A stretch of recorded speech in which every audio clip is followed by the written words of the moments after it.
Pemirsa, jogging kini merupakan salah satu olahraga yang semakin digemari oleh masyarakat. Selain bermanfaat untuk kesehatan fisik, jogging juga bermanfaat untuk kesehatan mental.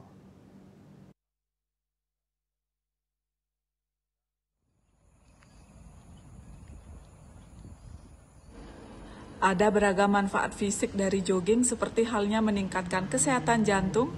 Jogging dapat membantu meningkatkan kesehatan jantung dengan memperkuat otot jantung dan meningkatkan aliran darah. Jogging juga dapat membakar kalori. Jogging dapat membantu membakar kalori dan menurunkan berat badan. Meningkatkan kekuatan otot. Jogging dapat membantu meningkatkan kekuatan otot kaki, paha, dan glutes. Meningkatkan fleksibilitas, jogging dapat membantu meningkatkan fleksibilitas dan mobilitas sendi. Jogging juga bermanfaat bagi kesehatan mental, yakni mengurangi stres.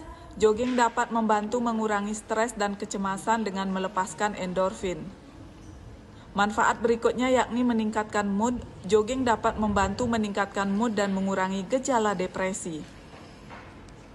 Meningkatkan konsentrasi dan fokus, meningkatkan kepercayaan diri. Jogging dapat membantu meningkatkan kepercayaan diri.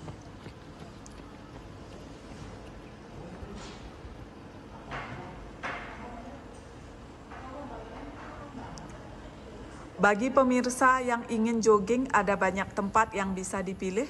Salah satunya di Pusat Pemerintahan Puspom Kabupaten Badung. Desak Aryani, Bali TV.